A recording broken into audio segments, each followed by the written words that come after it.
My name is Amy Nichols. I am the campus coordinator for the Campus for Creative Aging division of Region 4 Area Agency on Aging, soon to be renamed after our retired CEO. And more to come on that later, because we'll probably have to have a good party for that, I think.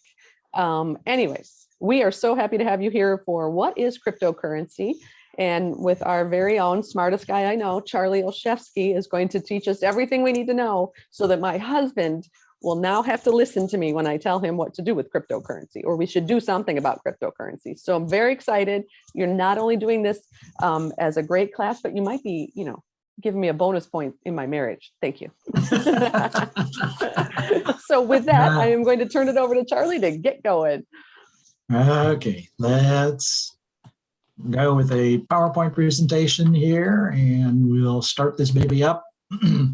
I promise you that you won't get the answer to every question that you may want to know about that, but I will point you in the right direction and get you started on it. So real quickly, I'm a retired person. I was an associate professor, taught computer information systems. Also spent, so half my career was in higher ed, and the other half was in private sector. I worked for a consulting engineering firm in Cleveland. I worked for Ford Motor Company. I worked for a machine tool company. The part of my background dealing with computer information system comes in very handy for this, because as we'll see, one of the key components to this thing is something called blockchain. Blockchain's based on hashing. This is a lot of stuff that's used for computer security. So I'm not sure, I am sure you will not get the answer to every question. I will provide you the answer to, I think, a lot of the questions. I'll point you to the directions. I've got a lot of resources that you can look at for more information. I will say this, cryptocurrency is not for the faint of heart. I have a couple of follow-ups that actually I will add a little bit more material on Thursday when I do this. One is with somebody who has done a lot of investing in cryptocurrencies. So I'll be talking to him more about his investment strategies and that type of stuff, see what kind of information I can glean from him. I'll talk more and I'll show you some stuff. There are places where you can buy cryptocurrencies at essentially ATM machines. And I'll show you today a couple of pictures of that real close to where we are here.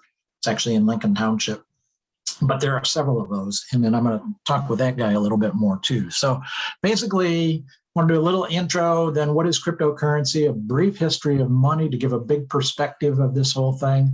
Who uses cryptos? I'm going to look at countries, companies, and then some stuff on how it works. It's probably not real straightforward at first. I think once you get the hang of it, it goes a little bit better. Then we'll jump into a big picture type thing. So I'll start off with a poll question to begin with. Absolutely. I think most of you are familiar with this, but I will give just a little brief synopsis of what a poll is. This is a question we pop up on your screen for you to answer. And when you hit your answer, just don't, choose your answer with either your mouse or your finger if you're using a tablet, and make sure that you hit submit. So here is our first poll question. And we would like to know, what is your age group? Can everybody see it? So we're dying to know. You can only pick one, by the way. This is one of those single choice questions. Is your age group 65 and over, or 44 to 64, or younger than 44? And it looks like we've got everybody. You guys are quick on the polls today, Charlie. They are very quick. All right. All right. So I'm going to end the poll and I will share the results. And there is nobody in the 44 to 64 group. So wow. I know, that's interesting. Yeah, that is. Right. And then I think we have one more poll. Oops, that's right. I got to go back to share. Yeah. So we can see that other poll question. Yeah. And now the next question is, where do you live? We would like to know, do you live in Michigan, the USA, but not Michigan, and outside the USA? Now, it just occurred to me that you could probably have more than one answer to this question. And I think I only gave you one choice. So you're going to have to pick your favorite place to live if you actually do have 2 households somewhere. So is it Michigan, USA, but not Michigan, or outside the USA? Wow. Okay. Charlie, they are quick again. And they are quick, and it is 100% Michigan group today. That's amazing. Well, close. Yeah. I think one person didn't answer, but that's okay. Right. All right. Exactly. Okay. Okay, so let's continue. First off, on page 1, you all got that handout. I hope you checked your emails beforehand. Amy sent you a big handout. I think it's about 17 or 18 pages, 20 pages, something like that. The first page gives you some tips on how you get the most out of any of the sessions I do. One of the things that I also tell you there is that we will be recording the session, and we did remember to get that on. So we will have a recording that you can come back to and listen to if you want. I know already, like I said, I've got a person to talk to about investing. So I'm going to add more stuff I know for Thursday when I get done with that, talking to that person. And I think I'm going to be able to talk to the other guy who has the kiosk and get more information on that. So I'll be adding stuff there. I'll probably fix up some stuff and stuff like that. So there'll be what I call a final version of this handout that will be available probably the end of January or early February, and I'll email it to you. I get the emails from Amy or from the service that signs you up every now and then. There's an error in those. So the best thing is, if you want to make sure you get that handout, send an email directly to me. My email address is on that handout and on this session too. So something about this too, that there are other people who are doing cryptocurrencies and Bitcoin. In fact, a lot of seminars on Bitcoin, and I encourage you to attend all of them that you can. The stuff is not straightforward. It's new. It's evolving. A lot of stuff is changing with it constantly. Because it's new, there's not a lot of good step-by-step tutorials necessarily to do this. I found a couple of pretty good ones. I've got one, and you've got the URL in your handout for that one we'll be looking at, and I'll be talking about a lot of that stuff today too. So it's somewhat risky because of the fact that it's new. Some things that I often talk about when I do, especially my Keeping Computers Safe seminars and my scam seminars, is risk tolerances. We all have varying levels of risk tolerance. Some of us are not very risk tolerant at all. We don't want to take any chances. If you are really averse to taking risks, cryptocurrency is probably not something you want to get too involved in. Some people want to be right on the front line and doing all sorts of stuff, and this is the front line. The other thing that I would say up front is misinformation and disinformation. Because this is all online stuff, you really need to be good at online. You need to be really good at making sure that the URL you go to enter passwords or create passwords is the URL that you really want to be going to. So in my Keeping Computers Safe classes, even in the scams classes, I often talk about how do you know that that link you're clicking on is really where you want to be. Because this is so new, because there are so many new players that are popping up on this, and because there are people looking to take your money and they know that you're getting into this for money, be very, very careful with misinformation and disinformation as you go about your ventures in Bitcoin. Here's something that's been showing on TV quite a bit. Let's just look at this. Filled with almosts. Those who almost adventured, who almost achieved. Then there are others. The ones who embrace the moment and commit. They calm their minds and steel their nerves with 4 simple words, whispered since the time of the Romans. Fortune favors the brave.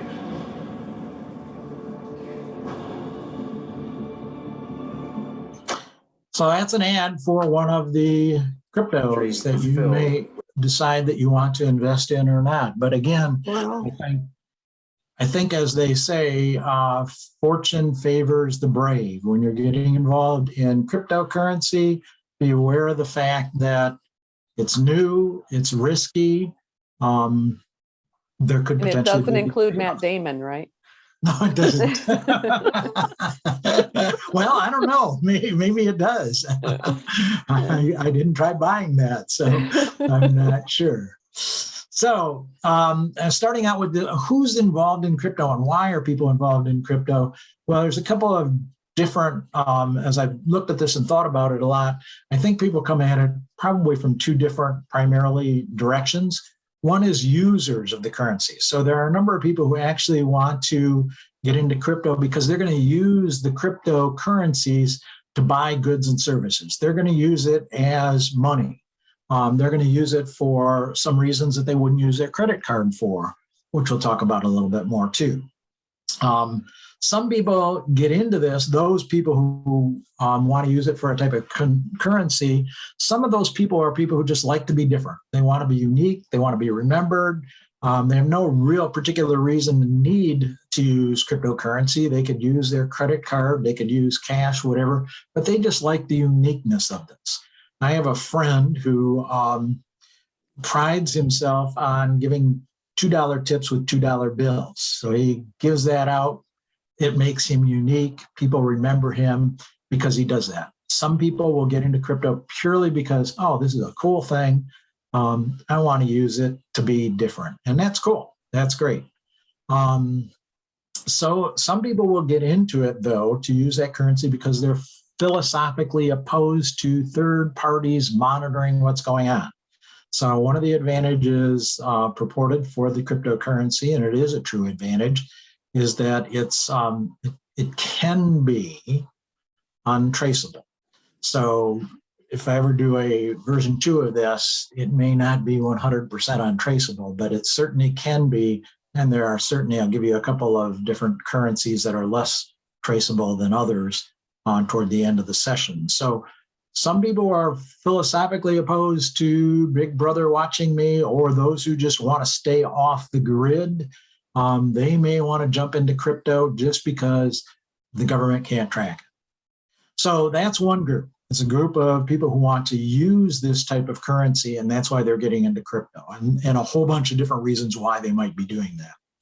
The other big group is investment opportunities. And this is where, like I say, I have a person that I know who is into it purely for investment.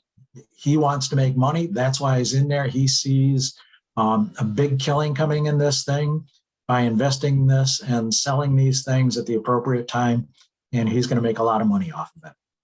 So that's the other big reason. Now I've got that 1B down there, those who want to be off the grid. And when we look at those types of people, there are, again, a range of different people who want to be off the grid.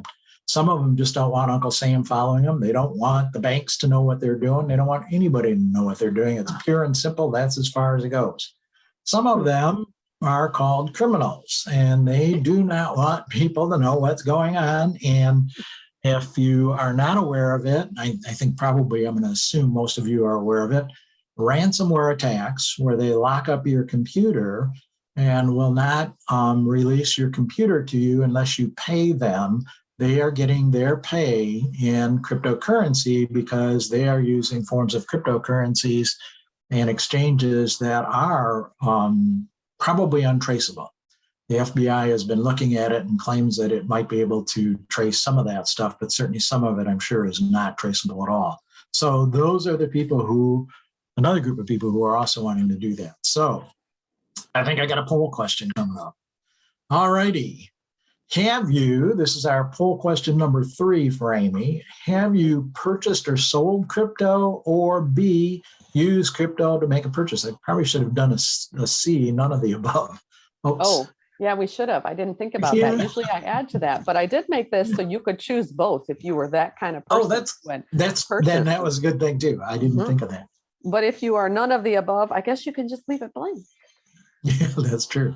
I guess. So we'll give it a little bit. It won't let me submit if I don't pick one, and I don't do any of it. Okay, so then you're going to have to, well, pick one. What would you like to do? Purchase or sell it, or use it to make a purchase? I guess then in that case. I would purchase it to sell it. Okay, let me see if I end the poll here, if that helps. Let's just try that. I'm going to end the poll. Okay, Charlie. Yep. Yeah, I did take it away. Okay, won't take it away. I'm going to share the It did, result. it did take it away. Oh, it did. Okay, great. Okay. So, all right. Looks like you have some purchasers or people that have used it to make a purchase or want to. Yeah. So we got both sides. That's good. That's great. cool.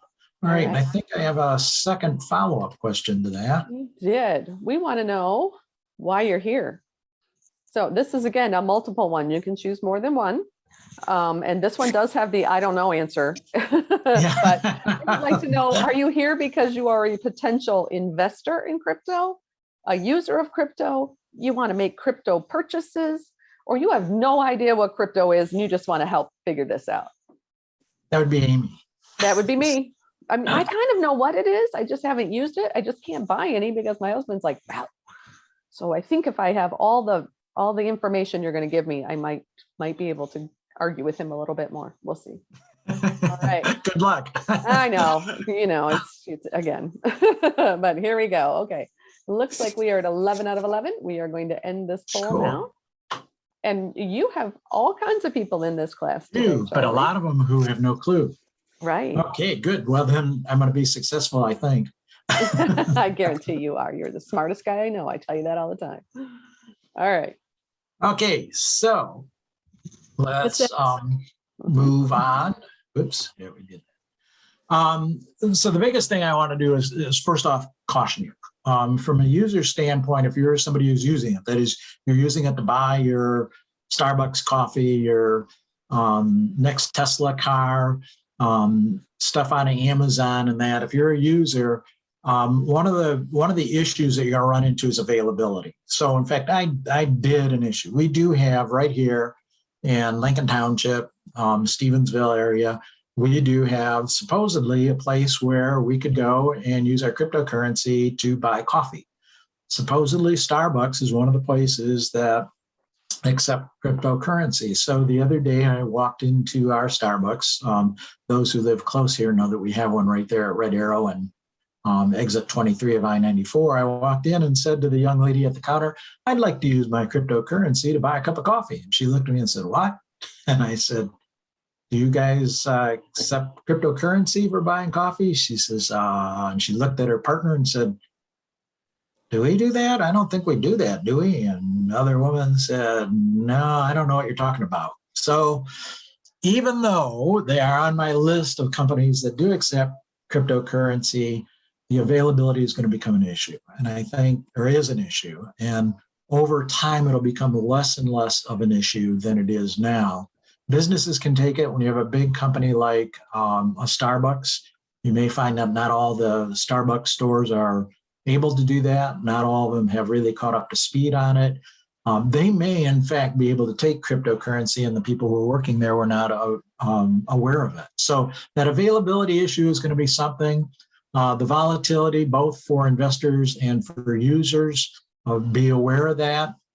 One cryptocurrency may be worth $50 today and maybe $500 tomorrow, or the other which way around, which would probably cause more of a problem for you. So those are some of the issues that you need to deal with and be careful with.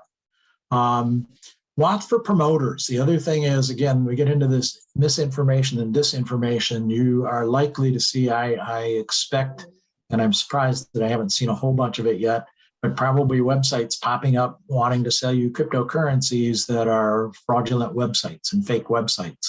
When you do this, as I go through the process, when you get to part D of how you do this stuff, you're going to have to give up a lot of information in order to get your account set up. And that's exactly the type of information that bad people want. So be real careful with this. Charlie? Yeah. Charlie, this is Brent. Quick question. And I got this question over the weekend. But really, the term, what is cryptocurrency? And a correlation that I've been using is cryptocurrency is basically like any other currency without government involvement. So it'd be buying Swiss francs, would be buying Portuguese reales, the Brazilian reales. So it's another currency without an institution or a government behind it. Exactly. It's a currency flat out as a comparison to most people that are trying to learn what the cryptocurrency is, right? Yeah, the way a lot of it's described in some of the articles that I read, the URLs I've given you, is there's no third party person involved in this. So typically in our currencies, if I use my credit card, we have a third party person, the credit card company that's involved. When you're using cryptocurrency, like another way of saying, I think, Brent, exactly what you're saying, is it's a direct person to person transfer of money. So nobody else is involved. The bank doesn't know about it. The credit card companies don't know about it. It's a direct one-to-one relationship. And that is exactly what makes crypto different than the other forms of currency that we use. So, and like I say, I'm not a banker. I'm not a financial advisor. I don't sell any of these components. I'm not here to convince you one or the other is better than the other, or even to convince you that you need to get into this. What I want to do is just provide you some context and some information about cryptocurrencies so that you can make up your mind.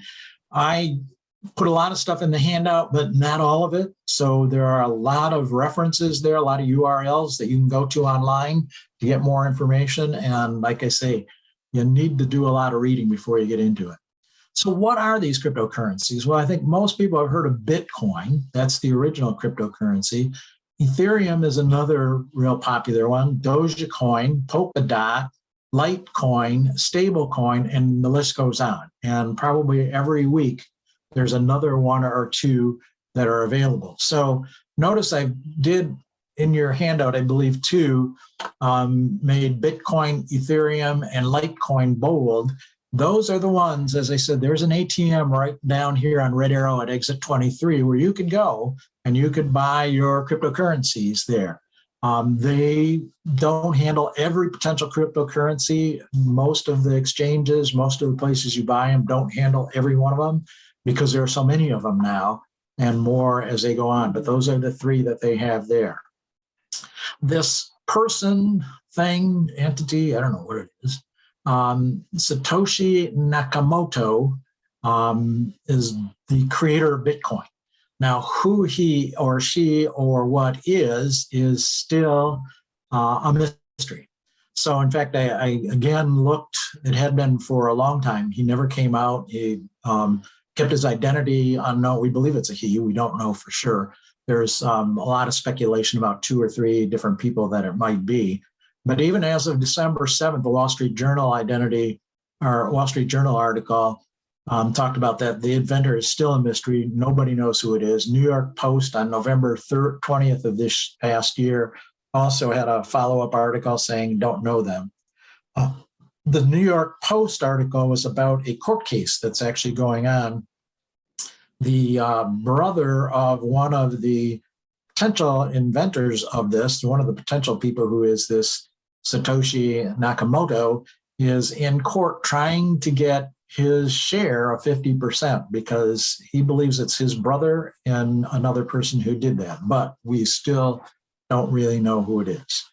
Kind of like Brent said, these exist only in a digital environment. There's nothing tangible. There's no paper, there's no coins, there's no nothing. It's only completely digital. So again, the caution, consider it is online, so it's susceptible to hacking. People can hack, and as I get into the details of this, a couple of different things. They can hack your exchange, they can hack your wallets, they can hack all sorts of different things. So you need to be careful of that. It is not regulated. And Brent, like I said, it's a one-to-one. So there's no third-party intermediary. There's no regulations, no international regulations. Some states, some countries have regulated specific types of cryptocurrencies within their borders, but there's no overall regulation for cryptocurrencies. Criminals do use them. I would suggest if you want to get involved, you really need to be good at safe internet and computer use practices. There's an article from the Hartford that, and that's a insurance company, about this and about some of the safety issues. It's a good article to take a look at as well. It goes pretty deep into it.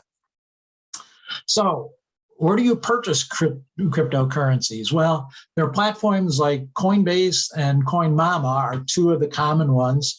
that you can buy. You can actually buy the cryptocurrency with your credit card.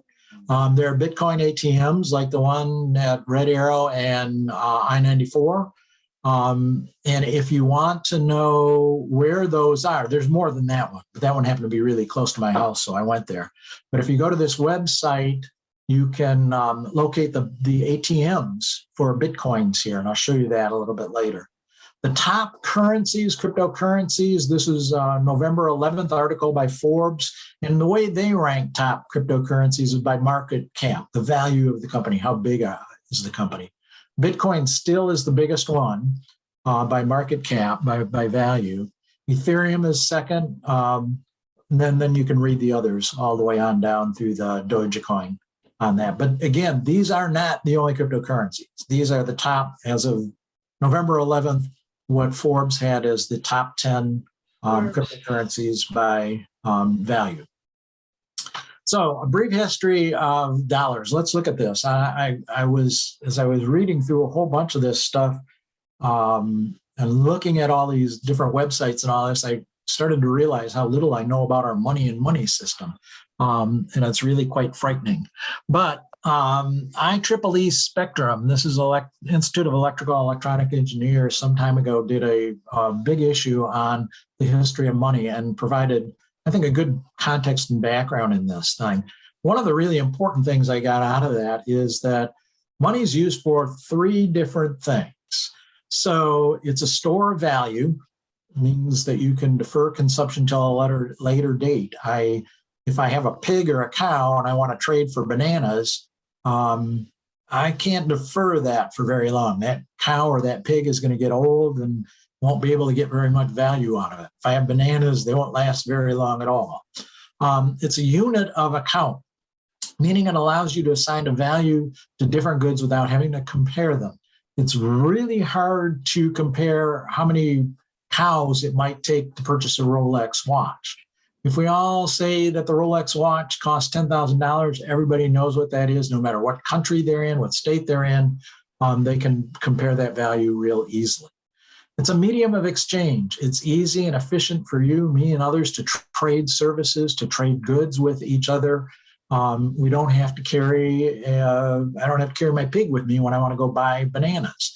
I can just take paper money or coin money, or in this case, what I take is my phone with me, and I can use my phone to actually make that transfer when I'm talking about electronic money and the cryptocurrencies. Kublai Khan, back in the 13th century, pointed out something that was very critical. What matters about money is not what it looks like or even what it's backed by. What matters is whether people believe in it enough to use it. That is the critical thing, and keep that in mind as we go through the whole thing.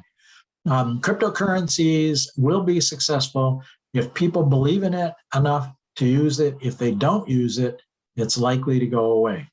So earlier somebody said, I heard these are kind of like pyramid schemes. Well, they're not really pyramid schemes, but certainly those who are invested, there are a lot of people with a lot of money in this. If for some reason everybody throughout the world decides, oh my God, I think this crypto thing is a ripoff, it's a pyramid and I'm getting out of it, it will collapse and it will not be used, and there will be no more value left for that. So that is and that was back in the 13th century we figured that out. So money, currency, whether it's dollar bills, credit card money that you have, which is also electronic, or cryptocurrency, it's nothing more than a government support of and the people's faith in them. It's a complete abstraction. Marco Polo visited China on page 4 of your handout. By the way, I forgot to point out up in the right-hand corner of my PowerPoint, I have the page number of your handout that I'm on.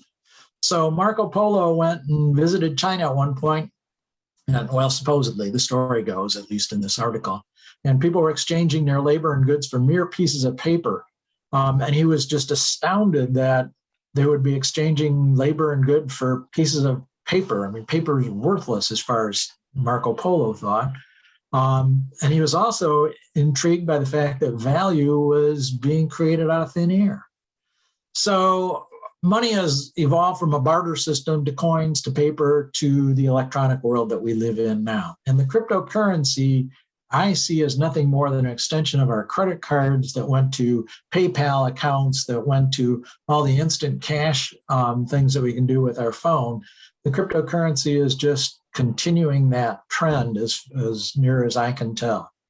In the 7th century BC, I had to go, the article talks about 7th century and the 13th millennium and all the rest of that. So I had to go and kind of write down the years for myself to get it straight in my head. So I added that information to the information that's in the article.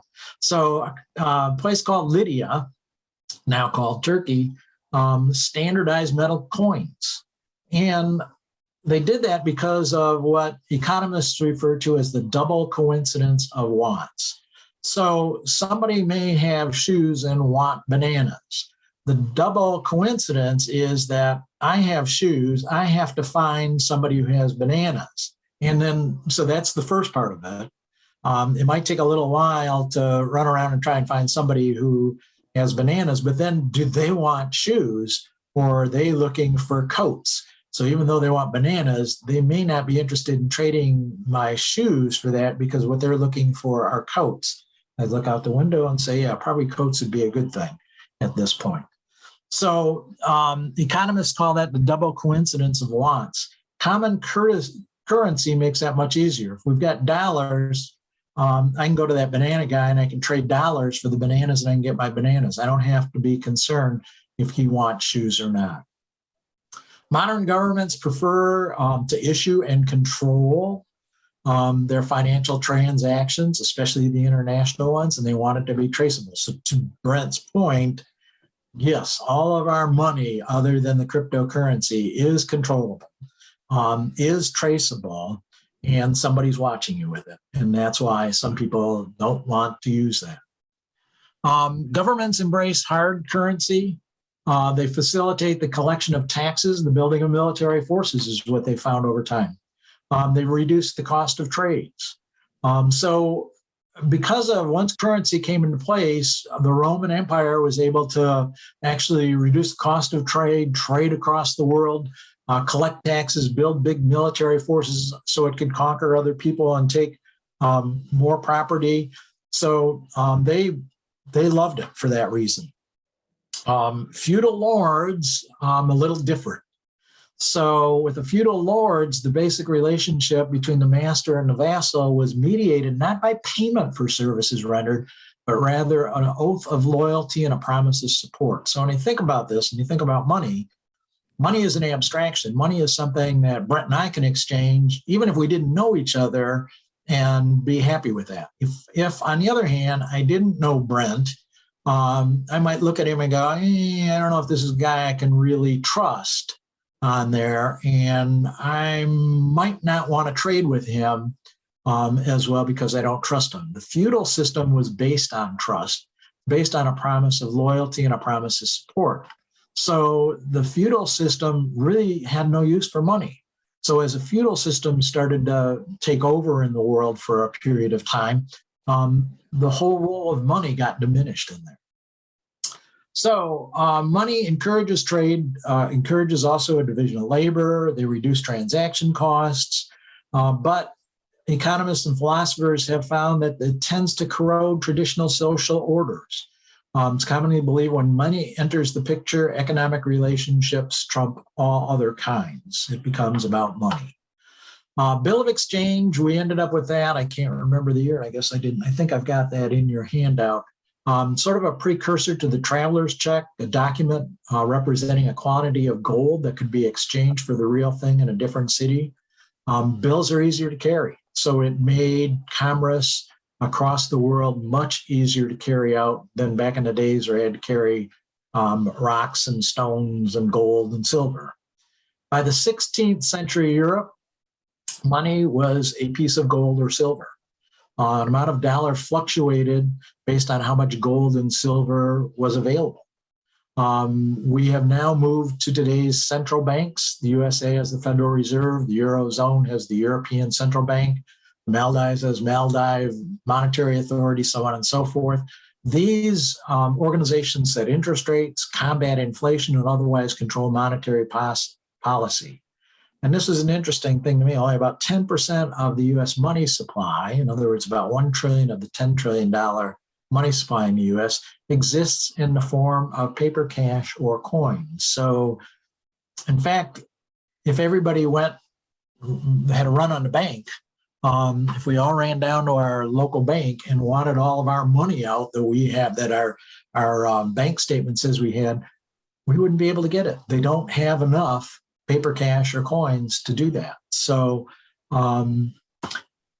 interesting how we understand or don't understand our own system. The Bank of England in 1821 adopted the gold standard. That standard promised to redeem its notes for gold upon request. It stabilized prices enormously, but it also benefited the property holders and the lenders and not anybody else. It also brought about something called deflation. Deflation is where the prices fell as the country's population and economies grew, because there was no way to increase the money supply other than go looking for gold and mining gold. So less gold, more need, the money deflates, becomes less valuable. World War II is or World War I is when we ended the gold standard. In part, many people believe it's because money was needed to build militaries, pay their militaries, and it was more money than what countries had in gold, so countries just simply began printing it. So you will hear from time to time something called fiat currencies. Fiat currencies are currencies that are backed by the authority of the issuing government, nothing more. The US dollar and most of our dollars are fiat currencies. Most of our currencies are fiat currencies. The US government accepts only dollars as payment for taxes and requires creditors to accept dollars in payments for debt. That's a fiat currency. So who uses cryptos, what countries, what companies? This is the stuff you really want to know, right? Crypto is created through a computer-generated process known as mining. It's not issued, endorsed, or regulated by any central bank. Nobody centrally is doing this. Does not exist in any physical form. There are no uniform international laws that regulate Bitcoin or any of the cryptocurrencies. Which countries allow Bitcoin? The US, Canada, UK, Australia, and the EU as of December of this year, and some other countries are looking at it, and there will likely be more that will do it. El Salvador was the first country to make Bitcoin legal tender. The government of El Salvador purchased 550 Bitcoins, about $26 million, and that was on September 7th of 21. I find it very important to look at the dates of the articles I'm reading, because a lot of these things, if they're 7 or 8 months old, they're getting to be a little bit questionable. So, can I interrupt for just 1 second? Sure. What would make a third world country think that Bitcoin should be their currency? I'm glad you asked that. Why? Oh, that's the next slide. All right then. Yeah, there are some good reasons for that. But before we get to that, in Article 7 in their law that they passed, basically made that the tender for the country of El Salvador. Countries that do not allow Bitcoins: Russia, China, Vietnam, Iceland, Bolivia, Colombia, and Ecuador. So countries that may move to cryptocurrency, again, Amy, Argentina, Paraguay, Brazil, and Panama are all talking about it. Why? Why? Because of inflation, hyperinflation, deflation. Cryptocurrencies, the belief is that they can keep from, remember, with everything attached to gold, if you run out of gold, you're limited. That's as far as you can go with the value of money in your country. So by having coins or cryptocurrency, it's not tied to gold. It's not tied to one physical thing. So you, as the government, are basically at the mercy of those coins. And if you decide that Bitcoin will be your coin of the world, then inflation and hyperinflation and deflation are probably minimized. Number one. Number two, and I think I left that out, but I think it's in yours handout. Many people in many countries cannot get traditional financing. There are many people in the US, we have a number of people in our area that cannot get credit cards. They cannot get bank accounts. Many of the third world countries cannot get financing from the international markets. Countries will not finance them. They'll not back them. They'll not give them loans. In that case, their only recourse is to go to the cryptocurrency and the crypto market, because the crypto market doesn't care who you are. Pay the money in some form that I know of that's acceptable to me, and you got crypto coins. We don't have to approve you. If you, been a long time since I bought a home, but you bought a home, you had to go and get a loan at a bank. You had to go through a process with the bank of being vetted to make sure you could pay it. None of that happens in the crypto world. And that's a real problem for a lot of the third world countries. It's a real problem for a lot of people in the US and in other countries. So that's another reason why. So a number of these, the South America is really looking at, and I wouldn't be surprised if a number of them go to the cryptocurrencies as their official currency. So another thing that's going on is China is home to, or has been home to, and I didn't put the date in on that article, but I think that was, most of these articles I tried to not any older than September. But at this point in time, China is home to about 75% of the world's Bitcoin mined. So in this process of generating this Bitcoin and in the process of generating this currency that we can use, it's a massive amount of computing power that's used. And China has cracked down on that computing power. They've extensively used the excuse that, and there's some truth to it, that it does contribute to the climate issues that we have. So that's what they're jumping on and saying, as a consequence of that, we're shutting those down. So they are cracking down on that. They are putting an end to those Bitcoin mines in China, and those people are starting to move elsewhere, including to the US, to set up their computing systems and also buying. Did I do that? I guess maybe later. But the US, yes. Question about if a Bitcoin is only, why are mines involved? There's nothing. A Bitcoin is only air. So how can there be coins? What's it got to do with warming and effect on the what you call it? Doesn't make sense to me. Thank you for slowing me down. These mines are not in the ground. These mines are massive computer systems. Thank you for saying, yes, thanks for jumping on that. When we talk about Bitcoin mining, somebody is actually running massive computer programs, running massive amount of computer power in order to what they call mining Bitcoins, in order to generating new Bitcoins and generating a trail for when these were created, who's buying them, trading them, and being able to follow all that stuff in a computer program. So these are not physical mines. These are Bitcoin. So they call them Bitcoin. Thank you for doing that. Leading nations. So we have a number of Bitcoins. The Bitcoin, we have Dogecoin and all these different cryptocurrencies, but a number of countries themselves are looking at launching their own digital currencies. China and the US, actually something called stablecoin is a cryptocurrency that's generated by the US and being backed by the US. So it's what I'm finding is the clear lines between crypto as being something that's untraceable, not backed by a third party, as Brent said at the beginning, that two people can exchange and nobody else knows about it. Those are starting to blur as we get into these things called stable coins that the US is doing, and probably China and UK the same thing. Sweden has been a country that's been into e-currency for quite some time and has moved along with that as well. So we have a number of countries, like I said, that accept it. We have a number of countries that will eventually get into it, I think, especially the South American countries. But then what about companies? So what companies do this? MasterCard, Visa, PayPal, ATT all accept Bitcoin for payments of services.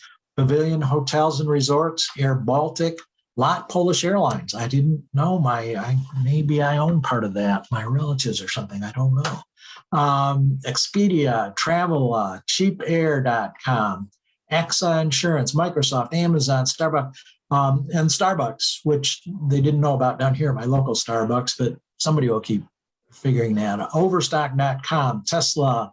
Elon Musk has been a big proponent of cryptocurrency. So these are companies that accept it. Like I said, though, be careful. My experience with Starbucks is I'm not sure that they don't accept cryptocurrencies. Certainly, I wouldn't have been able to buy a Starbucks the other day down at the corner because the people there didn't know about it. But these companies are going into that.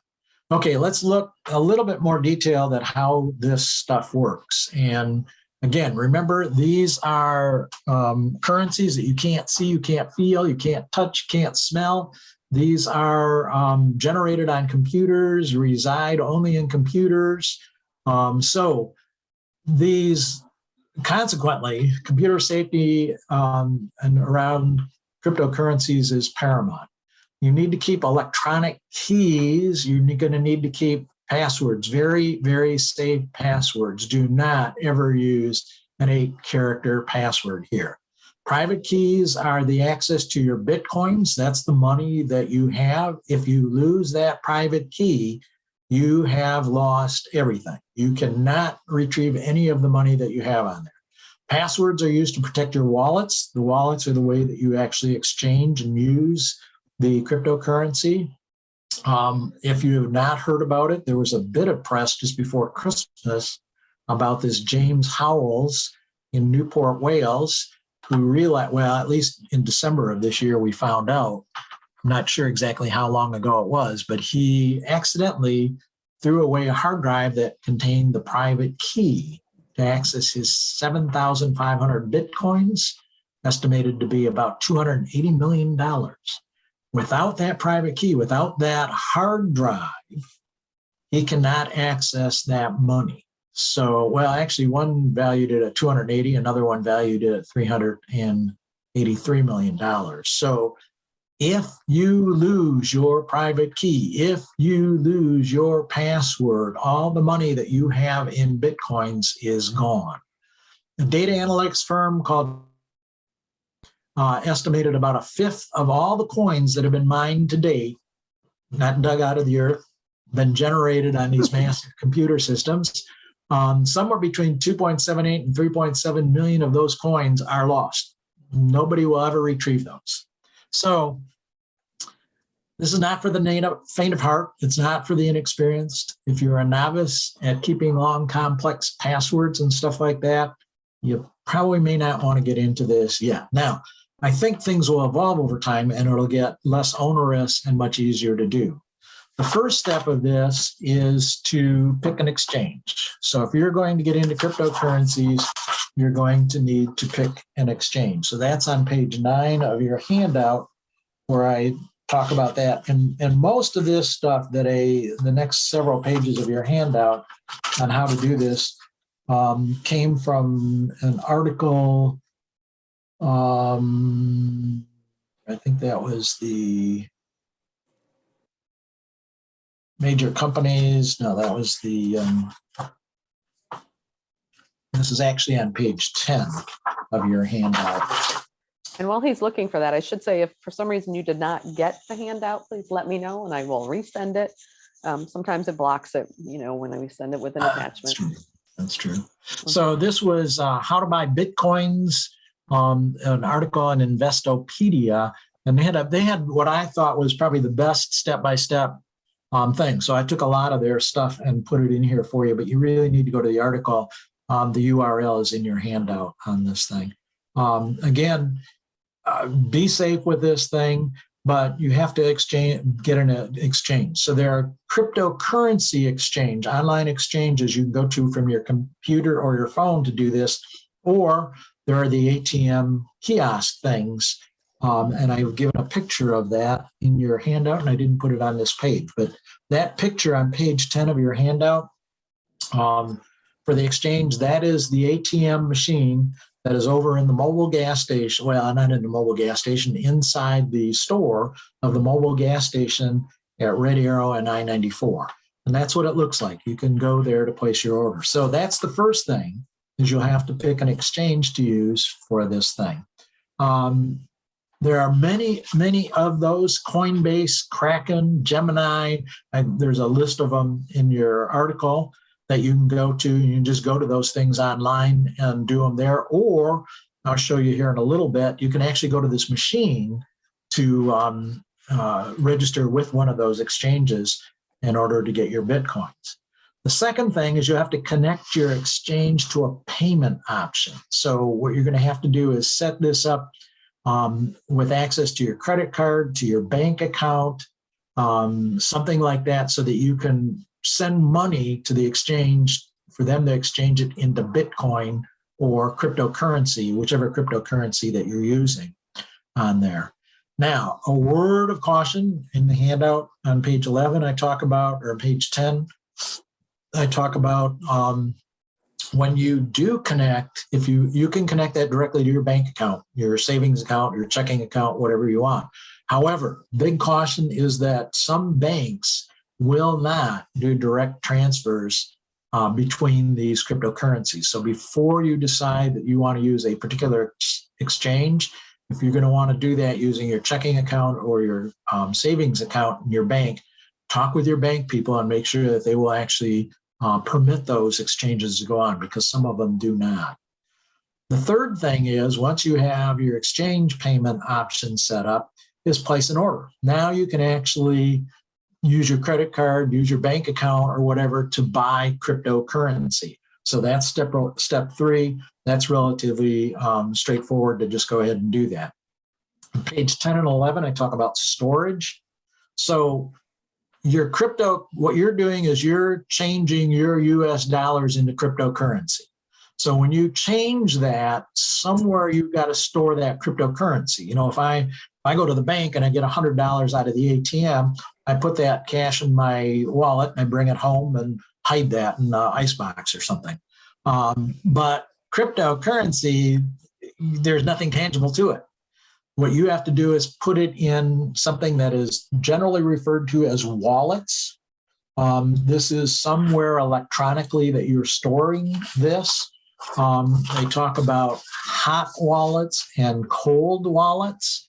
So hot wallets are internet connected devices. So the good news to this is you're moving your money to an internet connected device, to something that is constantly and continually connected to the internet. Now, if that doesn't raise a flag, it should. The more I'm connected to the internet, the more likely somebody can hack that, the more likely I can be subject to malware and all that type of stuff. But it's a convenient and quick way with your phone to go in and use that money because it's automatically connected. All you have to do is almost tap your phone in order to use it. That's called a hot wallet. A cold wallet is something a little different. It is not connected to the internet. Cold wallet is something that you get the key, and what you're storing on this is the key, that private key that gives you access to your money. You're storing that somewhere off site. Typically, in fact, a number of people will call this a paper wallet, because what it is you actually make a copy of that key on paper, and you have that key that you have to type in whenever you go to do a transaction. Somewhat cumbersome because these keys, in fact, are very large. They're not 8 characters. They're much larger than that on this thing. But you will have to type that in. They say this Investopedia people said that people actually will take that key and they'll print it off on a piece of paper and they'll laminate it so that they can have access to it. Now, the good news to that is it's not connected to the internet. So you don't have the dangers of people hacking it and getting that from you. Hardware wallet. Hardware wallet is another one. This is a special type of cold wallet. It's more safe than the other one because this typically, in fact, most of the time what it is your USB drive. You download the key to the USB drive. So it's on your USB drive. It's not connected to the internet unless you want to connect it to the internet when you're going to do that. So you're not the disadvantage of the cold wallet, the paper version of this long key that you have to type in is that when you type that in, you can make mistakes. It was an uppercase A and you typed a lowercase a and it doesn't work and doesn't go through. Now I got to retype the 36 characters again and get them all correct. So that's a kind of a pain in the butt.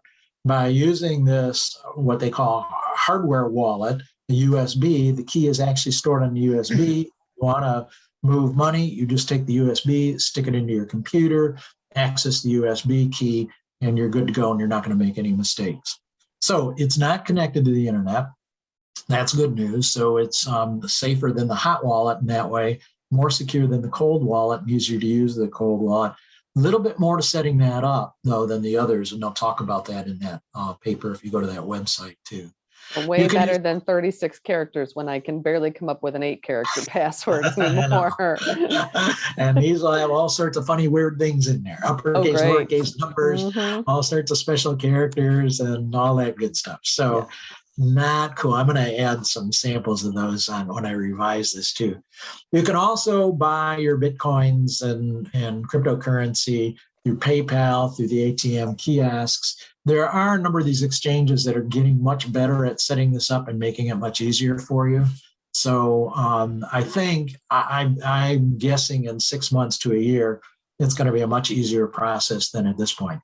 So I, unlike Starbucks, who had no idea what I was talking about, when I went into the mobile station at Red Arrow and I-94, the guy there seemed to be pretty knowledgeable about this. Of course, I just kind of was wondering how their responses would be.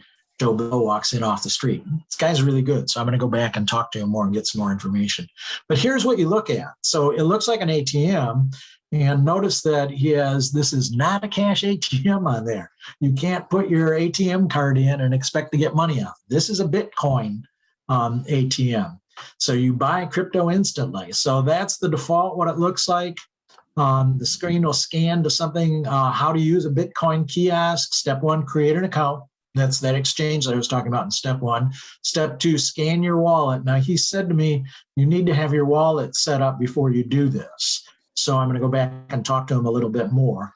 Because the wallet, some of the wallets, if you go to that article, and I did more talking about it in the handout, some of those wallets or some of those exchanges, you get a wallet. They'll give you a hot wallet with them, some of them, and then you can get other wallets and set up other wallets if you want. So with this one, he said I believe he said you had to have your wallet set up before you did that.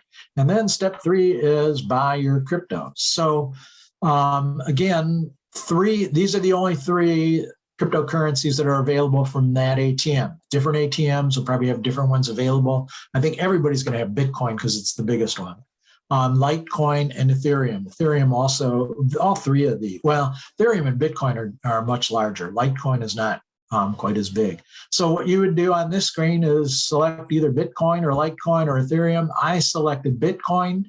And then how much do you want to buy? 20 to 250 coins, 251. You can buy up to 15,000 Bitcoins at this ATM. So again, I'll do a little bit more follow-up for next Thursday on this. I'm going to spend some more time talking to him about that and let you know on it. So Robinhood Markets, Coinbase, CoinMama, like I said at the beginning, these are exchanges that you can go to. You can actually buy and sell credit. You can use your credit card. They're, I think, much easier than they used to be a year or so ago to do this stuff. As I said, some of these are, the kind of the sales point to some of this is that you can't be tracked. Well, yes and no.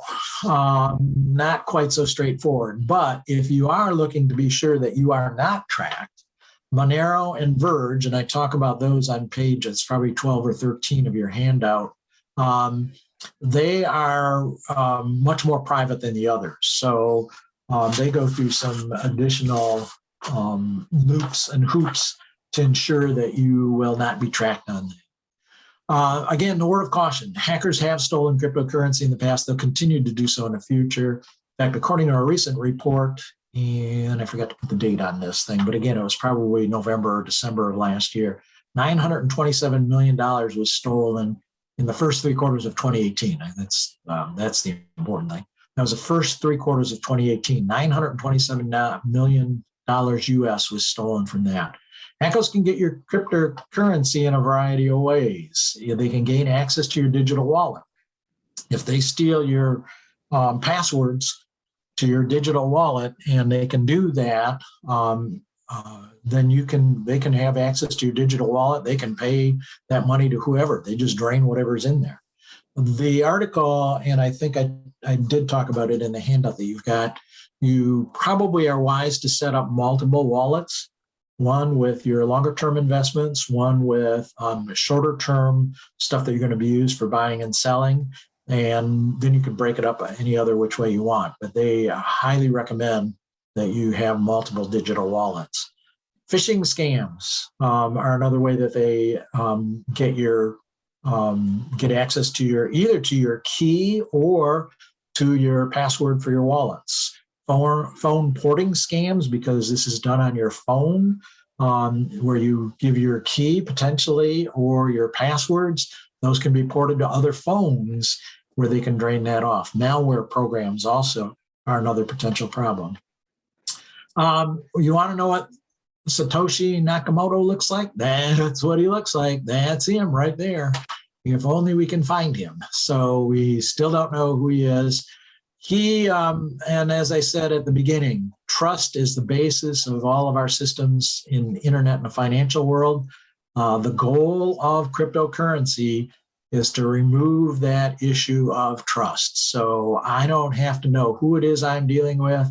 I eliminate, and trust is set up by these third parties. The bank insists on trust. The credit card companies insist on trust. Cryptocurrencies are put together to eliminate that. Digital signatures are very important information for information security. When I taught my security classes, I got into all the digital signatures, and we were just getting into the hashing and what was changing and going on with hash routines. In 2004, Shandong University in China wrote a paper, How to Break MD5 and Other Hash Functions. We had thought up to that point, these hash functions were just fantastic. Nobody could break them. They were great for security. Well, they put an end to that belief real quick. That led to just a ton of research going on in how do we make things more secure and how do we create better hash functions. And NIST got involved in that and started doing that. There is a paper. This is the paper that started the whole Bitcoin, which was the beginning of cryptocurrency. So that's the URL. You can go ahead, download that paper and read that. Basically, whoever this Satoshi Nakamoto was is the person who figured out how to do hashing and incorporate hashing in timestamping and the rest of that. So he goes through and explains it. I used to love these diagrams when I was teaching that stuff, but I'm sure you people don't love this so much anymore or at all. And some of you have probably never seen these, but this is our process of how we make this stuff very secure. And it makes it very hard to crack it. It makes it impossible, or almost, there's nothing impossible in the computer world, but almost impossible to crack that code to change or alter anything in that. What he did that was a little bit more unique from what had been going on is he started to string all these together, and that's where we ended up getting this term blockchain. So it creates a tremendous long computer algorithm, and it takes a lot of computing power in order to run these things, to be able to generate the new coins. When you buy the coins, when you go to that ATM and you've gone through the process of setting up your exchange, you got your wallets, and you're going to take your credit card and put that in there and buy coins. They mine. That's when the mining happens. They mine. Massive computer somewhere starts spewing through and going through a calculation to come up with a very unique number that identifies each of those coins for you. And it takes just massive amounts of computing power to do that. That's the mining that they're talking about that goes on. And then it attaches information. And here's where it's different. Some of those will actually attach something that identifies you. Some of them will not. Those two that I talked about, one of them doesn't attach anything that identifies. You make up a unique identity. Nobody will know who it is. But all that gets rolled into that. And every time you sell it, it becomes another transaction in this huge blockchain of transactions. So big picture, where do we go here? Well, certainly at the symbol level, I could be a user of this. That is, I want to use cryptocurrency to go down and buy my espresso. I'm not a latte person. So I might want to go down and buy my espresso at Starbucks using cryptocurrency coins, and that's all there is to it. It could be like another person that I know, I want to invest in this because I really believe that, right now the value, I forgot to look up what the value of Bitcoin is today, but I really believe that in 4 months, it's going to be 3 times that value. And just about the time it hits that 3 times value, I'm going to be selling that baby and taking my money out of it and going and running. Then I'll wait till it falls and I'll buy some more. So people will get into it for investment issues, and or people will be users of it. So there's a lot of, as you can see, though, you can certainly, when we talk about what's money used for, centralized, decentralized control, the role of trust in relationships, enabling, controlling criminals, illegal activities, raising money for governments. Governments can't exist without money, so they collect taxes. If they don't know you're doing this stuff and they don't know that you're buying and selling, they're not collecting taxes on it. By the way, some of the stuff I read, and I'm pretty sure I have it in there, in the US, the profits that you make off Bitcoins is taxable income. So I'm not quite sure. It's one of the things I want to talk to this other person to see how they're dealing with the tax part of that. But that is, as far as I know, taxable according to the stuff that I've read. So it's like any other investment on there. Okay. Any other questions that you've got? Whoops, I was yelling from get vaccinated when I did the COVID thing. That's my email address. I think all of you got it. Should have it. It should be in the handout. I'm just concerned. I see I did not. It's on the back page of the handout, actually. Usually I have it in the footer, and I don't think I put it in the footer this time. So any other questions? Yeah. Go ahead. Oh, I think that was an accident. I have a question. This is Carol. Yep. Okay. How do you know the value of what you're buying? And if you were to sell it, who would you sell it to? You would sell it back to the exchange, or you'd sell it to somebody else who wants to buy it, I suppose. That's one of the things when I talk to this guy who does evidently quite a bit of investing, he's been doing this. I'm going to find out some of those other answers. But you can go online. You can go and actually look up the value of Bitcoin, Ethereum, all those. Just go to your browser and value of Bitcoin, and it'll tell you what today's value is. Okay. These things are going up and down and up and down like ping pongs on these things. So you'll at least get that information. You can do that on a minute by minute, just like going to the New York Stock Exchange. Mm-hmm. Yeah. So just like looking up the New York Stock Exchange. Put in the name of the one that you want. All right. I was gonna do that this morning and I forgot about it. So I was gonna give you the. Well, the Bitcoin price right now is $43,000. 43,532. Could very well be. Yep. Wow. Tomorrow it might be 20,000 or 80,000. Mm-hmm. They did some really huge swings for a while. One of the articles, I had a graph of that. And I didn't get it in the article, but they spent a little bit of time going way up and then coming way down. They came down real big time. Elon Musk, when he first announced that he would accept Bitcoin for his Tesla vehicles, and actually he wanted the Dogecoin, and he got all excited about that, came out on there, and then all of a sudden he said, "Oh man, this is bad. I'm not taking that." And man, that thing just plummeted at that point. And all the cryptocurrencies took a big dive at that point. So Ethereum right now. Ethereum is at $3,454.91, and it's down 80% from yesterday. So this, really what you're doing is investing in the stock market, but it's not the stock market. But it's the same type of risk reward that you have involved in this. I think at this point, I think it's more volatile than most of the stocks in the stock market. I would So it is, potentially. Charlie, you have a lot of research on what drives it up and down, or is it more like buying futures in currency? I think it's more like buying With futures. Frank right now, I think it's going to go up. I think it's more like buying futures. And that's when I talk to this person who does all this investing in it. I'll get some more insight onto that, Brent. But yeah, I think at this point, it's pretty volatile. Now, we're still in the beginnings of this. So as in, I did a lot of new product stuff, and new product development, was involved in that, and involved with the consulting firm I worked for in Cleveland. We were also associated with research firms and with Case Western Reserve. So we had a lot of startup companies that were coming on.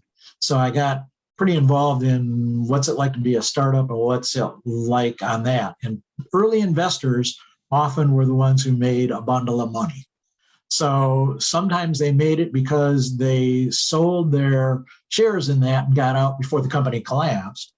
Sometimes they made it because the company really took off even better than anybody had anticipated, and they did real well. A number of those, though, did collapse. And so people got nothing out of it. Everything they put into it was lost. So I think this is kind of where we're at with crypto, is like some of these new startups. I think it's certainly going to be here. It's not going to go away. Right. Good news is we can afford Dogecoin, however you say it. It's only 16 cents right now. Oh, Charlie? Yeah. Hey, Ren. Yeah, Ren.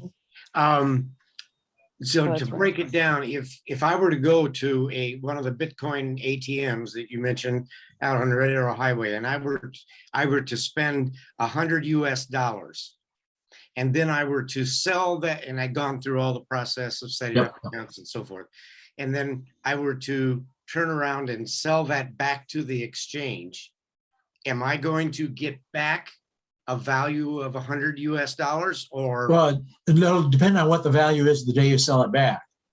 So the day you sell it back, so like Amy was just looking at the values of what they are today. So Right. tomorrow, it could be 80% less. So you may, when you go to sell it back, may only get $20 for the $100 you spent, US dollars, or you may get 2,000 for that. So Right. that's the risk, Ren, that we're involved in. Just like stocks, I had GE stock for a long time, and my wife and I kept thinking, man, this stuff is going to go through the roof. And we decided, we have a financial advisor. We learned early on enough. We were not bright enough at this. We tended to buy high and sell low. No matter what we did, that's what ended up happening. And that's the same thing here. It's no different really with this stuff. So the person I'm going to talk to seems to believe that he's really good at timing the market, and he gets into this stuff. So I'm real curious. Charlie? Charlie? Is one Bitcoin, is that $1 US? No. Amy, what's the value of a Bitcoin? Right, you had that up there. Hold on, I gotta click the button again. One Bitcoin is $43,398 US dollars right now. Charlie? Just one. Charlie? Yeah, just a Yeah. minute, Ren. Does that make sense, Ren? Yeah, thanks. Okay, Ronnie. Tom. Yeah, I'm Tom. Charlie, one of the things that makes our dollar so troublesome is that there's no limit on how many can be issued, and there's essentially no limit on how many can be taken out of existence. Bitcoin in the program that Nakamoto put together limits it to a total of ultimately no more than 21 million Bitcoins. Yep. That in and of itself is an ultimate control on Bitcoin inflation. Yep. Now, how that will ultimately work out, we'll have to see. But I don't think we're anywhere near 21 million Bitcoins yet. Not even close. Well, and that's why I went through that brief history thing. And I did kind of a real quick run through here in the presentation, but go back and read the stuff that I did on there. That was one of the problems with gold. There's a finite amount of gold. So it was the same thing. And what ended up happening is countries in the world ran into deflation because they couldn't have more gold, but they needed more money. So they got constrained as to how much they could grow. That's in part why we got off the gold market itself. Each country can affect that amount artificially. So, yeah, I don't know. There is speculation about that Bitcoin thing. It's a finite number. And there are some people who believe that once he hits that number, Bitcoin will collapse. Nobody will be interested. Nobody can buy more. You can't get any more money for it. So the belief is once that happens, everybody who has it, you're stuck with whatever you had. And nobody will buy it from you. You won't be able to exchange it for anything. Well, And it might not be any good. just a thought on that. That would merely mean that prices in terms of Bitcoin would get smaller. Yep. Deflation, as you will. There's nothing really wrong with that. No, There's nothing but if really- you paid 45,000 per Bitcoin and now it's only worth 100, that's wrong if you're the one who has that money. So yeah, we don't know where it's going to go. And there's a lot of speculation about it. But Been on a downward trend from November 7th. At November 7th was the high. It was at $63,000 and it just is tanking from there. it was at $200 once several years ago. It has gone all over the place. But yeah, it is speculation. And remember, Bitcoin is not the only cryptocurrency. So Bitcoin is limited. The others are not limited, as far as I know. None of the others have limited. And for that very reason, because there's some real concern about what might happen when they get to that. But they're thinking that's a long ways off. And I'm looking at a couple of you people about my age saying, we probably won't be here when that happens. So I'm okay with that. Yes. Other questions? Oh, Andreas looks nice. I like your. Oh, That would be Spain. Yes, That- it is. uh-huh. Is that Valencia? Cadiz. No, that's Cadiz. Cadiz. Cadiz. Cadiz. So Lovely. Charlie, All right. Anybody else? Charlie, Yes, yes. yes. This is Brent again. I always like to keep you on your toes here, but you did not mention blockchain. Yep. And for those on the phone, blockchain is the technology of where he had all of those keys. It's just a technology of logging the transactions in sequence that they happen. So that there's a lot in the reading about blockchain, and all it is the underlying technology. It's like Yep. a program that the banks use, for lack of a better term. That's so they use these hash algorithms. So the blockchain, and the reason it's a blockchain is every single transaction gets added to it. And that's why they use so much computing power, a huge amount of computing power, because the first person who bought that back in 2010, every time it gets resold, every time it gets transferred, it runs through another hash algorithm, another hash algorithm, another hash algorithm. And all that's retained in it. It's a public ledger. Actually, anybody can go and look at that ledger and see that ledger. So you'll see the transactions. You'll see that at 10:05, you won't know who it is, but it might be Charlie Olszewski just sent Amy 10,000 Bitcoins because she really helped him out on this presentation a lot by making sure it didn't crash.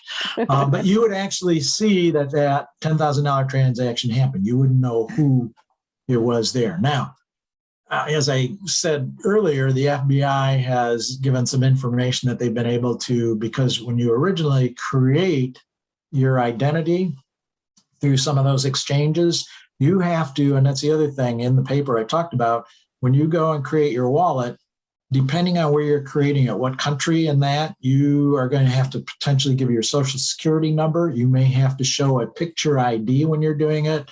They may want to have a copy of your driver's license. We've seen that a lot now with our health things, because we can't go in and out. We have to actually put those online. So a lot of that stuff has to be done. So some of those exchanges have a lot of information about you. And if you can get back to where that originally came from, the FBI has said they've actually been able to trace, because of the fact that the cryptocurrencies have been the key currency for ransomware. The FBI has been doing a lot of work in trying to track down some of these ransomware criminals. And they believe that in many cases, they can actually track back who's doing it and where it went. Charlie, a question about the blockchain. Mhm. As you didn't get too deeply into it, but my understanding of the blockchain is, I think that somebody else has alluded to it, is the blockchain is really the process by which cryptocurrencies are issued. In other words, the people who solve the problems posed by the blockchain get the cryptocurrency. Right. So you have this blockchain building up, which is both anonymous and transparent at the same time. Right. But when we get to the point where 21 million Bitcoin are issued, will the blockchain then go out of existence because there will be no more Bitcoin? No, it'll still be there because it's still the program. It's the algorithm that's there. And blockchain is not just used for cryptocurrencies. Blockchain has become an integral part of a lot of the stuff that we do. We're starting to use that because it is secure. That's why the cryptocurrencies used it. It's being used for a lot of other things, including in the Internet of Things. So we're using blockchains as ways to secure cameras and all sorts of things. But it is a program. It exists. It resides on the computers. It will still always be there. It won't go away. But and I may be getting away from some folks here, but it strikes me that the reason that miners get money is because they solve the problems posed by the transactions Right. that have occurred previously. And if there's no reason. It's not previously.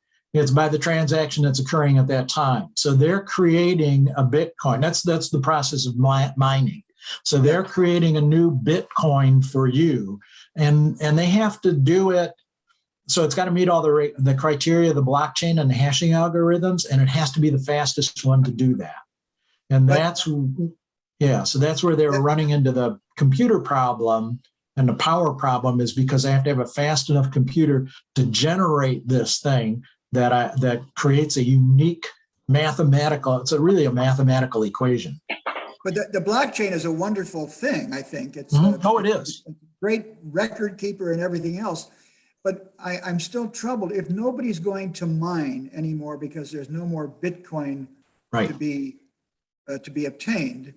Then how will the blockchain ever be closed up? Because nobody will confirm what is just happening now. There won't be Nothing any, will be happening. So Well, there'll be there will nothing to be happening. but there will still be purchases using Bitcoin. Right. That's me. There will still be purchases using Bitcoin, transactions with them, but it won't be an ongoing blockchain after that, right? Well, the mining of the blockchain creates the new coin. So that's one thing. And once all the coins are used, we can't be mining anymore, so there won't be any more.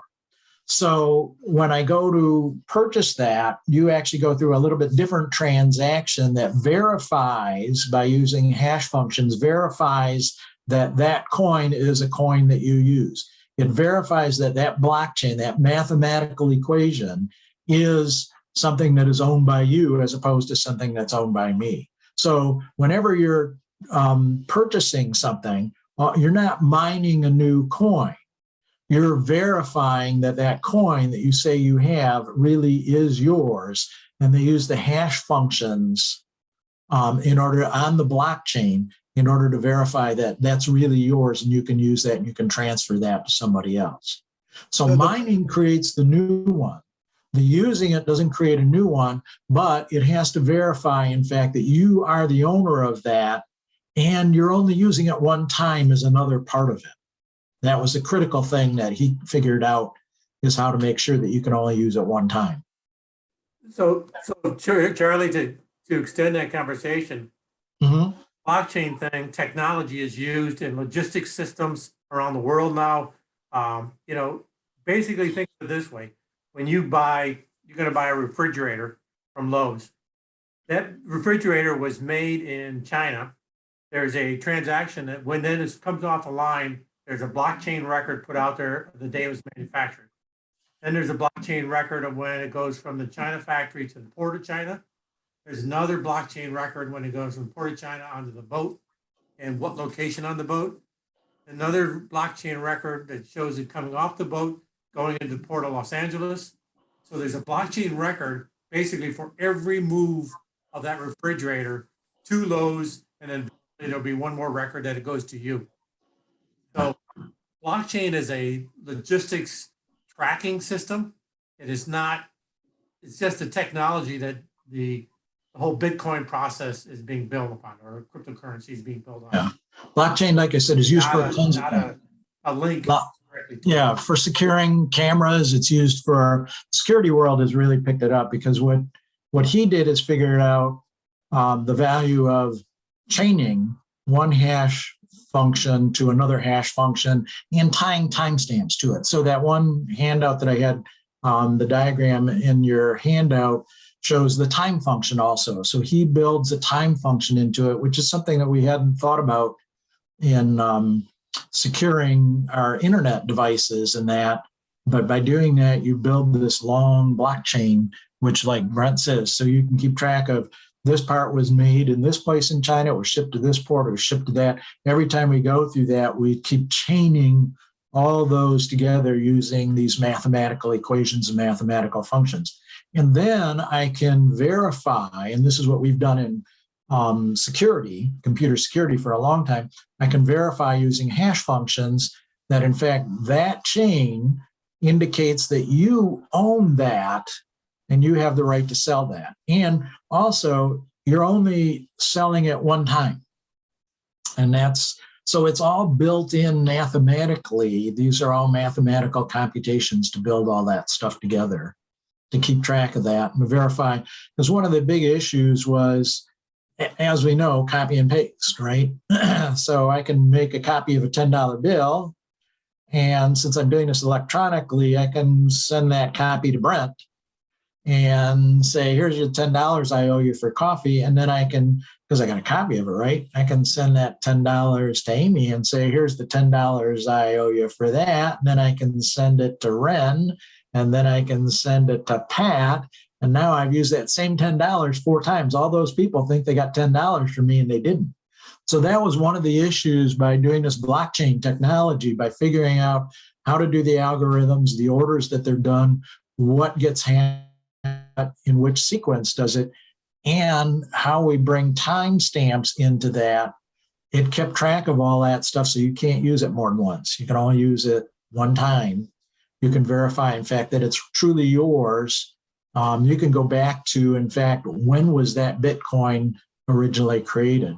All that data is incorporated into it. Well, that becomes a big, huge amount of information that's put together and saved.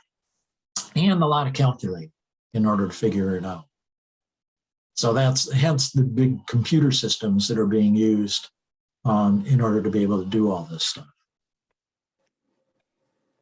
I don't know if that makes it clear for you or not.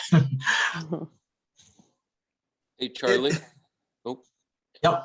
I wanted to touch back onto the, I know there was a lot of questions asking about Bitcoin when there is going to be when all the Bitcoins have been mined. Yep. Through every 4 years or every, 20 million blocks, the reward is halved. So the projected date in which Bitcoin will no longer, there will be no more reward, will be in the year 2140. Then after that point, that's when there'll just be a transaction fee, which will be paid to the miners to keep the blockchain alive. So 2140, yeah, I probably won't be here. Probably don't have to worry about for a long time. It's possible, but not too likely. I'll have done really well by my Social Security, my pension plans, though. I'll have. Who are you kidding? You're still going to be teaching. Yeah, I'll have well past their payback period on that. But yeah, that. Thank you. Appreciate that. That's good because that is. But yeah, there's still a lot of speculation. What would happen and would it be worthwhile? And would it all just implode? So we'll see. Anybody else? Other comments? Well, Charlie, I just had a article just put out by Fortune magazine, and it's Uh-huh. basically year to date for all of this cryptocurrency, and not one of them is up for this year. For not one. Whoops. Of course, it's a Well, small year so far. We're only, yeah, into but it, that's the time to buy, right? Mhm, So we might be low. So this is, you buy low and sell high. So mhm. this might be a good time for everybody to run out there and set those accounts up and buy, Right. and get it going. But yeah, I'm Amy. going to put some more information about the hash functions and a little bit of that. I'll add more. If I don't get it in for Cool. next Thursday, I'll get it into the final one. Awesome. Yes, Brent, you have a question? Yeah, to that point, I read an article also on Business Week this week that stated because of the law that was trying to be passed here about a month and a half ago, the government was going to get a transaction of every bank transaction over 250. Oh, yeah. And since that law is not being passed, people were going to skirt a $250 government review of the transactions by using Bitcoin. So that's why Bitcoin shot up so much in the fall. Yep. And when they stopped, they backed off on the law to track all the transactions. That's why Bitcoin is beginning to fall. Gotcha. That's good to know. People were looking to get around the government looking at every single transaction they have in their bank account. That was Brent. So how's your Bitcoin doing, Brent? I don't have any Bitcoin, and Yet, maybe? I'm not going to spend it. And you got to look at it every day. It's Yeah, like you do. trading futures, financial futures, Yep. not even That's oil it. futures. It's more financial futures. Seems like a lot of work. So Yep. my only comment to you. And then It's a lot of work. in the And chat, it's I very did. risky, to Charlie's point. It is risky. It definitely is risky. It's not for the, like I said, it's not for the faint of heart. But there are, and that commercial that I showed you to start, the brave are the ones who go out and do that, and they conquer the world. So how brave do you want to be? Who wants to be the brave one out there? It's certainly, I don't think it's going to go away. Whether Bitcoin survives or not, some of the others, I'm pretty sure not all of the cryptocurrencies that we see today are all going to survive for other reasons other than just the finite nature of the Bitcoin. But I think crypto is not going to go away. I think it's certainly going to be here. I think certainly with the third world countries, it serves a purpose to them to keep that going and to use that. So I think it'll be here, but I've been wrong about things before. So I don't, I did see in the chat, someone said, don't the mines make crypto traceable? And I think we cleared up, the mines are not things that are dug in the ground. That's the computer programming that's running on there in order to generate those. And there is some possibility that the FBI, one of the articles I read, is thinking that they could actually, on many of those cryptocurrencies, depending on which ones you use, they might be able to trace back who the original person was. Some of those, like the two that I gave you, I think they probably won't be able to do that on those. Gotcha. Okay, anything else? Anybody else? Well, Charlie, that was really a great class. Very good. Learned a ton, and now I am going to have to go fess up to my husband that I don't think I'm going to invest. So, but I will. But if you, Charlie has already alluded to this, that he is always updating it, and by he has another class on January Thursday. 11th, next Thursday. 13th? The I think it's 13th. the I'm sorry. 13th. Am I looking at the wrong? Could be. Oh, I think it's. I am looking at it's the wrong next class. Thursday. I'm sorry. I need to line my glasses up. It's the 13th. Okay. I hadn't So met that's my at bifocals. 5 o'clock. We're doing that. It'll be, Yep. well, it'll be this one. It's crypto, but I'm sure I will have talked to this other person who does the investing. I think I'll get over to that ATM guy and talk to him more. So I know at least that I want to do. I want to get some pictures of some hashing algorithms. I want to improve on that. Whether I get all of that in to the handout by next Thursday or not, I will get it in by the time I do the final handout and send that out at the end of January, And you February. are all on the list now. So Charlie, Yes, Charlie, Pam. you're a great teacher, and I just thank you so much for Sure. the time. I know it takes you a lot of time to do all the Yeah. research. but And it's you're, fun. you're really good. Thank you. It's fun. And you were the one who got me into the scams too. I had been thinking about, and I'd been reading a lot on crypto when you sent the email and said, hey, do you know anything about, well, and you saw my response. So, oh yeah, I guess he does. So, but it kind of drives me because I kind of, I don't know. For me, if I go at my own pace, it could take me a year before I get there. But if I say, all right, I'll do this by January 6th, it's like, oh, okay, now I got to get a little bit more serious and get this stuff down. So I don't know about you. I learned a lot. So hopefully you did. And hopefully I've given you some good links to go. And you really need to read a lot of those things that I put in there because I just don't have enough time to go through all of that's there. But I did find out of probably about 60 or 70 different articles, I think I narrowed it down to about 15 or 16 of the best ones, what I thought were the best ones, the most meaty ones. And they're all in that. You've got the URLs to all of them in the handout. Okay. Ditto what you very much. what Pat said. Yeah, thank you very much. And on behalf of the Campus for Creative Aging and Region 4 Area Agency on Aging, we thank you all for joining us. And thanks for your interaction with this too, because this went way more in depth than I thought we were going to go, and that was really cool to see it kind of evolve. So thank you, and I hope we see you next Thursday at 5:00 p.m. And it is a little different Zoom link, so just email me if you want the link for that, and I'll make sure you get that one. Right. Okay. Thank you. Great. Thank you. Thanks, Thank you. people. Appreciate it.